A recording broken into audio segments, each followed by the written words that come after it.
All right, so now we're gonna go through some of the undercarriage parts on the Mustang. So first, this is the steering rack. This is a Flaming River rack. It is a manual rack, but with a power steering ratio. Because I have electronic power assist steering in it, I had a manual ratio, 20-to-1 rack. It was really slow and extremely annoying. So this is a 15-to-1. So it is, I think 1 1/4 less turns to turn, or turns lock to lock than the previous one. So I'm hoping to like this a lot better. You can also see here is my Scavenge pump. We'll go through how that oil system works in a minute. But if you look, it is mounted. There is a big skid plate here because this does sit fairly low. And there's a set of bars here, which you can probably see right here that the skid plate bolts to, that also come to this. This is all some fairly beefy metal. It helps tie everything together, but mostly it exists to save my ass if I hit something hard. It doesn't use the oil pan or the turbos. It will hit this big 1/4-inch aluminum plate and those save your ass bars. So, missing a zip tie here. But we'll take a look at the suspension here. So this is a tubular control arm. It is a Mustang 2-ish part, but it's been changed. I redid this whole section right here to fit coilovers, so that is all braced up. Up on top here, we have some adjustable arms. Those are from SPC, and we've got some Willwood drop spindles. And then we've got a bump steer adapter kit here. This is from Speedway.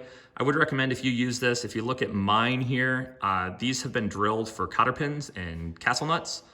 Factory, they use these little lock nuts here. I don't like those. Like they're probably fine, but on any part of it where it can come loose and make the car not able to steer anymore, I don't use them. I use castle nuts. It's just safer. So we have a thread adapter here to go from the hind joint. We've also got some high misalignment spacers on the hind joints. That is important so that they don't bind.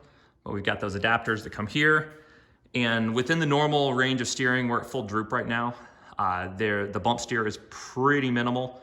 I made sure that my point where in most driving, the flex point here basically lines up with the pivot point, or the pivot point on the steering rack and the pivot point on the control arm roughly match. Again, we're at full droop, so we get a little bit of bump steer, but these two should stay relatively, your tie rod and your control arm should stay relatively parallel. And a lot of that is making sure that this point and this point stay roughly even with each other in bump steer. So it's better than it looks right here. It doesn't look terrible anyway, and some of that's my angle. But yeah, it's pretty good during normal driving. We'll look in behind the wheel here. This is a vehicle speed sensor. So it's a hall sensor that picks up the bolts that bolt the two-piece brake rotor together. And that is part of my traction control setup. You can see my QA1 coil over here that mounts up. And then we'll come back, and I've got a spline sway bar here. And these are some custom sway bar end links I had to make. They're scalloped to clear the control arm, or clear the tie rod all the way through movement. And then everything is heavily braced, so it's pretty beefy. It's probably beefier than it really needs to be, but I'd rather be a little beefier than have one fail. And then they are splined. This is just a 34-inch wide, but otherwise basically NASCAR style, 1 1/4-inch solid sway bar. It's pretty beefy. I may actually need to go to a slightly lighter one, but for the moment this will work. And then there are 1/4-inch plates welded to the unibody that have nuts welded in from the back. So those are fully welded to it. And then we have these great big aluminum blocks that offset it. I haven't done it yet, but I'm gonna drop these off here at some point soon and make them a little bit prettier, and B, pocket them out on the CNC machine, just because they're big blocks of aluminum. They don't need to be nearly as heavy as they are. We've got some energy suspension sway bar brackets here. And then these collars on each side, these just keep it centered. So with those collars, it can't slide back and forth. It's a little tight to put collars on the ends. So the collars sit on the inside. And then if you look here, the mounts are pocketed to make sure that the collar's clear. So those just ride on the inner surface of that sway bar bushing. So, and then these are greased, etc. So we'll come back a little bit and we'll look at some of the underbody bracing here. So this is a TCI setup. This is their torque arm setup, which is essentially a 3-link torque arm, and it runs through the center here. I've got a transmission mount. That is built out of a 2nd gen RX-7 front controller, or front sway bar end link and bushing. But yeah, and apparently I haven't replaced it with the right size bolt, so I was playing with shimming height here to get rid of some driveline vibrations, so that's why that is shimmed that way. But we have this TCI setup here. This is designed to be removable. Mine is notably less so. I welded in big parts of it just to add a little bit more rigidity. And then if we look here, this is 1/4 inch 1.5 by 3 rectangle tube, and it is welded from the door sill all the way to here and welded through the floor. And that little round piece here, I don't have a piece in it yet, but there's gonna be a piece of Delrin that is staked into that.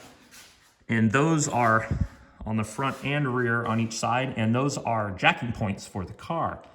So if I need to jack the car up, those are a little bit higher than the rest of everything. They're a little bit easier to reach with the jack. And like I said, there's gonna be a Delrin plug in here that'll stick down slightly, and that's what you can lift the car from. And then these also help tie all of the everything together. So one of the big themes on this car was increasing rigidity, and that helped do it by tying the subframe connectors to the door sills, which are already a relatively beefy part, at least as parts on a 65 Mustang go. So we'll come back to the rear here. You can see my exhaust, and then we've got a rear differential set up again. This is just a factory Ford 9-inch rear that's been set up for the TCI 3-link. We can see those pick up the factory front leaf spring mounts and then run back to the rear. And right here, you can see those are my Tesla parking brakes. That's what sticks out right here. And then on the other side of the wheel is a Willwood 4-piston in the rear. It's a 6-piston in the front. We have our panhard bar. I modified this and reinforced it. It was a little cheesy originally. So I reinforced a little bit, and then this square section here is just so that I've got a spot I can put a wrench on it when I need to adjust it. Other side of this is the same. The axle is just touching the exhaust again. That's because we're at full droop at ride height. It's not even close. So as long as you don't do any sweet jumps, I think we'll be all right. And so we'll come back up along the front here. The exhaust, if you look up right here, that shiny spot, that is a H-pipe. So just to keep the exhaust sounding a little bit nicer with the true duals off the turbos, I put in a little H-pipe there. It just quiets it down a little bit, makes it sound a little bit nicer. So this exhaust is all stainless. I have this little bracket right here.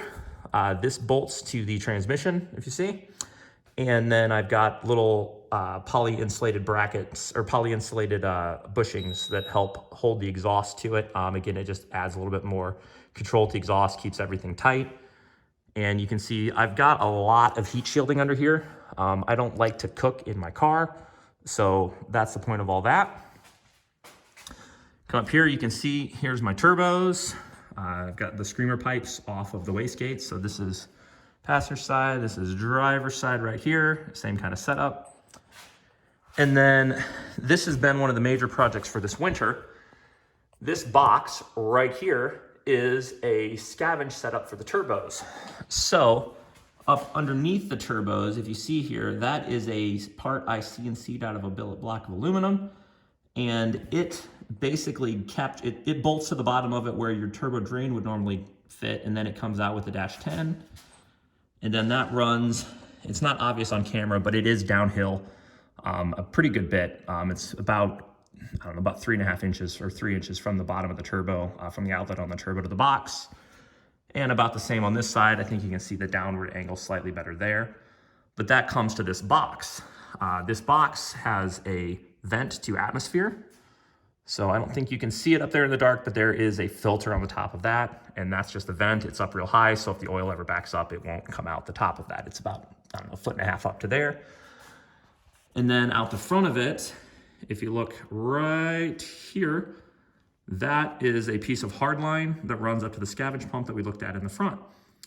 And that is how my turbos scavenge. So basically it allows them to gravity drain into this. When your oil comes out of the bottom of your turbos, it tends to be a little bit foamy. So this helps that coalesce a little bit. And then this, this filter pipe here essentially just means that if that we're not trying to draw a vacuum against the turbos with the Scavenge pump. It's just a little bit healthier for the turbos that way. So that is how my oiling system works. And so far, so good. I need to put some more miles on it. I used to have little tanks that mounted directly at the bottom of the turbos, and the Scavenge pump sucked out of those. They were not vented to atmosphere, and I had some issues with drain back from the turbo, or from the engine into the turbos after it sat for a while. I think I've got that fixed. I don't think we can necessarily see it, but the oil feed system of the turbos actually has a low braking pressure, 1 PSI braking pressure flapper valve on it, also from improved racing. And that's just there so that when I shut the car off and oil pressure goes to 0, it's not capable, while oil pressure from the engine can overcome the flapper valve, gravity cannot. So it basically means that it can't, the engine, because these turbos are so low, oil that's in the engine above the point where I pick up, which is essentially the oil filter housing, it has the ability to drain down into the turbo housings, which then drain into this. And if this all fills up to a certain point, you can end up with oil just sitting in the turbo housings with no rotation. And again, if you're familiar with how turbo seals work, they really want to be spinning to work properly. If you just fill your turbo with oil and let it sit, it'll tend to drain out slowly. So that flapper valve and setup is designed to help minimize that. These are on-3 turbos. They are very similar to a Garrett GT3582, I believe. And so they are water cooled. That's what this system here is. So I do have a water feed and return. I don't know if you can see the return, probably not. But there is a water feed and return into both of those. And I haven't needed to do it, but these are water cooled capable tile wastegates as well. You can see my my heat protected housing, or heat protected lines there for the control systems of the pneumatics. And yeah, that's about it. That is the underside of the car. I guess last but not least, a new change from last year as I went to a new set of wheels. These are a Koenig decagram. I am 17x9 plus 25 all the way around. And I've got a Federal 595 on the front in 255, I believe. I don't know, let's see. Yeah, 255. And I've got a 275/40 in the back. And yeah, that's this year's setup. And again, I've got a Wilwood 6-piston in the front with a 2-piece rotor. And I've got a Wilwood 4-piston in the back with a 1-piece rotor. And yeah, that's the suspension setup. So we'll do another video here on whatever else you guys want to know about.